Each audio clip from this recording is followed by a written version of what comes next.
Hi, this is your weekly review. Thanks for submitting. Let's take a look, see where we're at.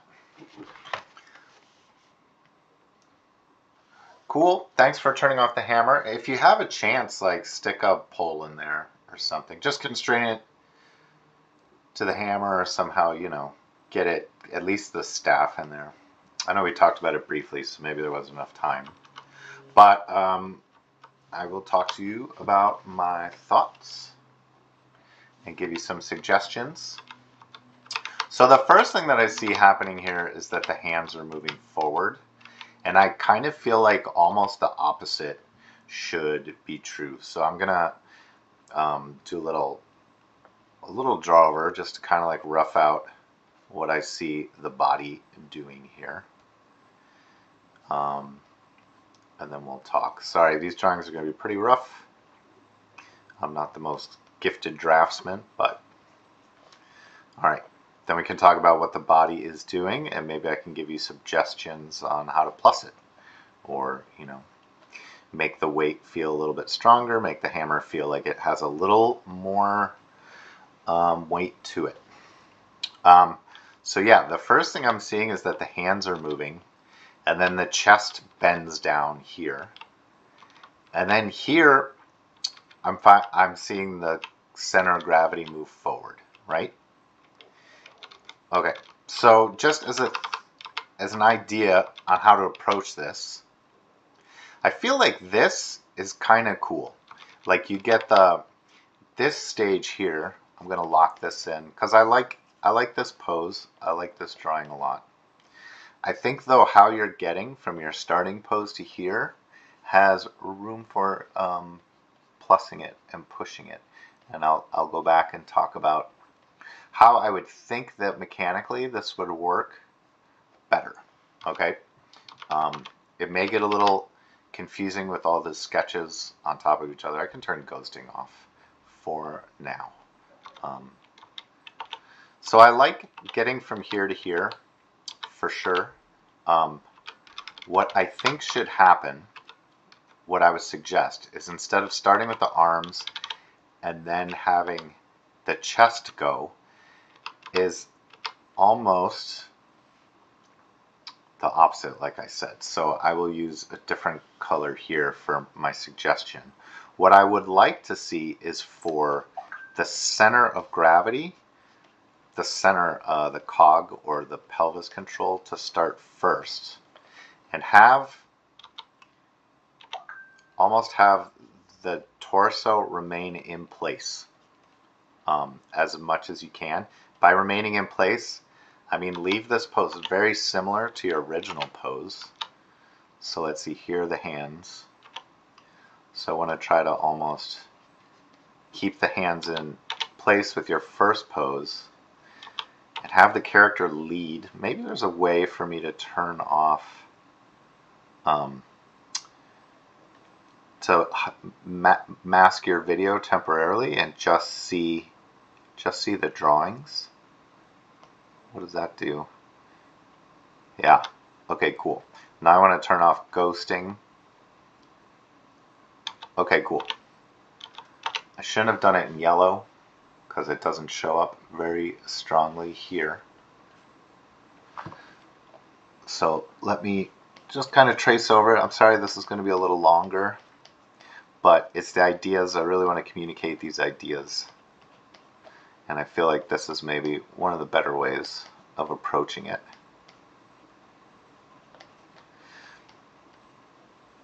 Okay, so what I would want to see is here we start the movement from the core, because in your body, like the strongest parts of your body or anyone's body are going to be the legs. Like think about how thick your thigh muscle is to how proportionally thick your bicep muscle is. Like your thighs are really huge, strong muscles. So I would think you would want to lead this more with the body. I'm not saying this pose is the exact pose you want to hit, but if you kind of have the top half of the body stay pinned or dragging, it's really going to communicate the weight of like this enormous hammer. You know what I mean? If if the bottom part starts having to move before the top part does. Maybe, you know, you can give it a little bit more movement than what I've drawn. Start bringing the chest forward, but the idea is that you're seeing drag caused from the influence of the hammer. Like, it's not the easiest thing for the character to like wield, you know? And then even in this, it's almost like if you have this kind of bending back, you know, with the bottom of the body leading, and even have the arms. I'm not looking at where they were in the previous drawing. This is going to get a little difficult to read. But the idea is that you're starting this movement from the root, from the base, and from the characters, and the top is dragging some. So the top, I would maybe even have it still, you know, like being kind of pinned here. Okay. And then when it's time to swing, I'm loving the reaction of the torso going back in order to offset the weight of the hammer. That motion in general, like there, that's great. And I like this pose a lot. So it's just about, I think, how you're getting from your start pose to this pose. And if you look at how the back is like dragging here, I don't think you need to bring the torso as far forward at all. Like the torso, this part here, I want to, let's see if this works. Does B work? It does not. There must be a hotkey to change the size of the brush, but I do not know it. You know, to have the lead body drag.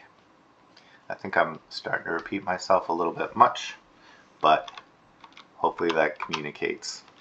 And the more you can, I think also it's going to help if you can kind of keep the hands back, like really communicate how weighty and heavy this hammer is, because that's going to help convince the audience about like how impactful the hit from the hammer is going to be on the other character. I'm not drawing the head in any of these, but it kind of has to be where it has to be.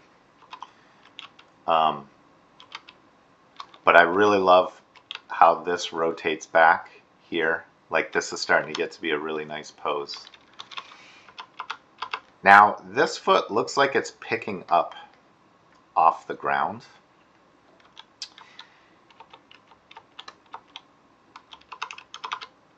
And swinging through. I would delay that foot picking up off the ground as much as possible.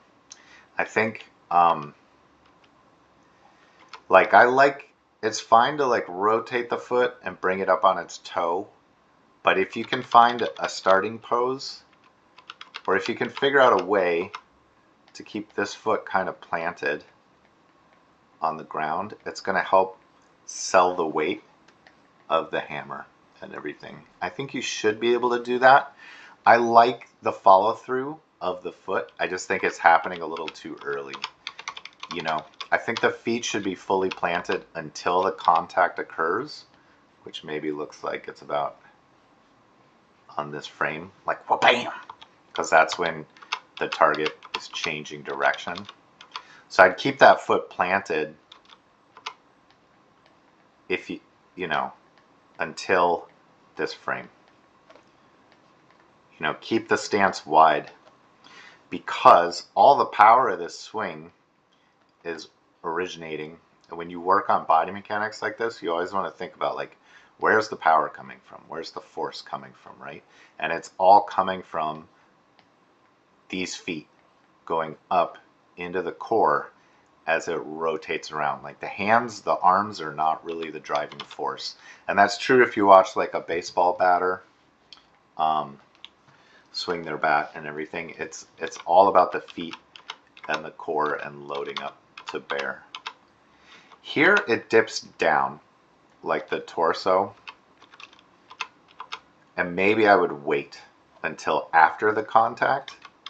Keep things steady. Try to keep this base, this triangle base, like solid. until contact. You can have little rotations like I was talking about on the foot.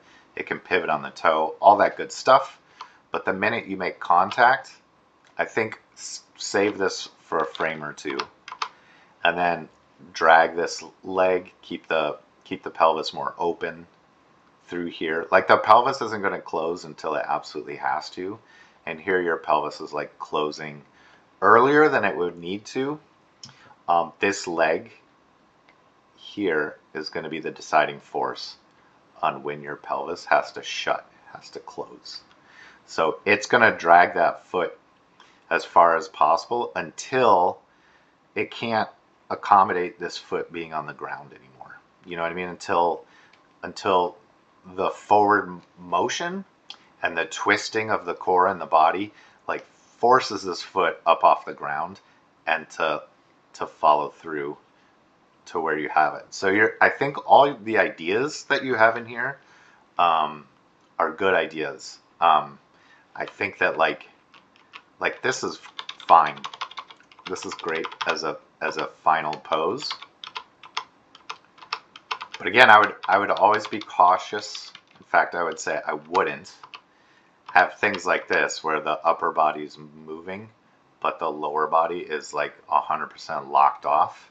I don't think that you ever really want that. So I would, if you're doing follow through, you know, if we're like following the center of gravity here, here, here, here, I would have it, you know, you got to get it to ease out of that move by having it continue to move in this direction, but just a little bit at a time. I think if I turn on ghosting, we can kind of see the spacing of the circle.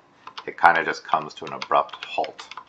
So we're going to want to animate this all the way through the shot.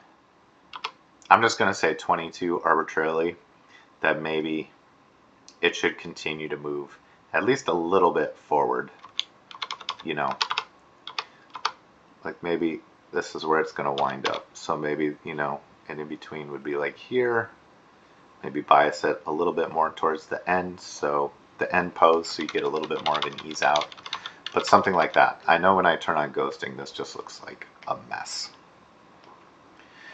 But yeah, so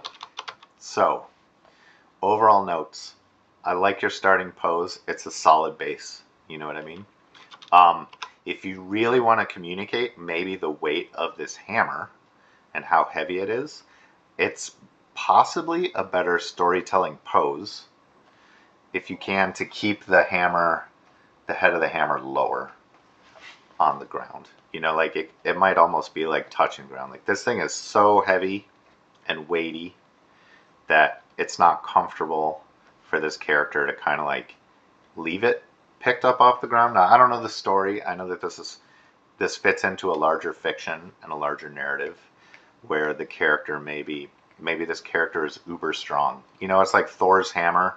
I don't know if you've seen the Marvel movies, but Thor's hammer is supposed to be so incredibly unmovable by anyone but Thor. Thor makes it look super light, but nobody else can pick it up off the ground. Maybe there's some kind of fiction going on here that I'm unaware of. You know what I mean?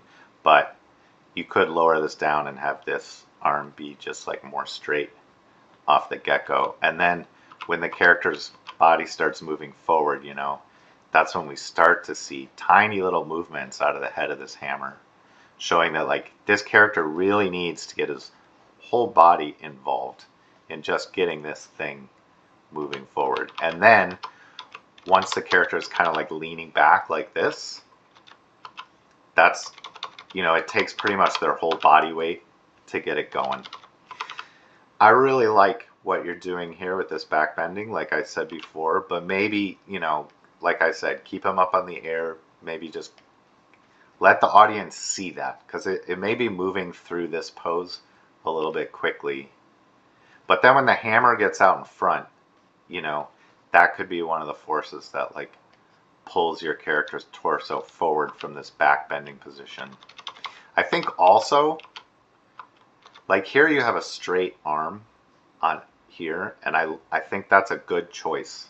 I like that choice. I would try to keep the arm straight also throughout a majority of this swing, because again, that's going to really help communicate the weight of the hammer. So I think by the time the hammer comes forward, the straighter you have this arm, the heavier it's going to communicate to your audience about like the actual weight of this thing. Also, you know, of course, like the spacing at which the hammer swings forward is going to be incredibly important to communicating the weight. You know, even here, I think after the hit, I don't know exactly where the hammer is going to be, but I would leave this arm straight. It's really going to help show like, man, that is a massive, weighty. The heavier the hammer feels too, again, this may run contrary to the fiction, the more like heroic and amazing this whole action is going to be. I don't think, it feels like you're kind of ending here with the hammer being straight up in the air, kind of like this. And what I really believe is going to help you is if you keep that hammer rotating. So by the end, you know, it's come full circle, you know, like the hammer's back here on the ground and your character's like, you know, this arm would probably tuck here. So we'll see it coming out the other side of the body. So that will be obscured by the character's body, but I think that this will really help. And then your character could even like start to return to his feet if you have to animate through this full 31 frame length here. You know, because you kind of want like a nice heroic pose on the back side of this too. But the ideas that you have here are great. I would just think about trying to communicate the weight of the hammer and everything more clearly. Try to think about trying to get the body to especially the lower body, to be the thing that clearly is communicating how much force that it takes to start swinging this thing. You know, take a look at some, like, you know, I mean, baseball players, the bat isn't super heavy, but you can see how they like step into it to hit something. You can look at, you know, like Olympians that do the hammer throw. I know that they like spin around in circles, so that might not be the best reference, but there are probably videos of people swinging very heavy, like sledgehammers. You know, I don't know. It's just something to look at for inspiration, see how bodies move and stuff like that. But those would be my suggestions. Lead with the lower body, have the top half kind of like drag behind to communicate the weight of this hammer, and then continue through. Have a little bit more follow through. Don't have the hammer just kind of like stay up in the air. Like, finish this action in its entirety. But anyways, great stuff. Thanks for submitting. It was really really nice to see where you're at, and let me know if you have any questions. I will be around with office hours to help if you need them. All right, see you next week.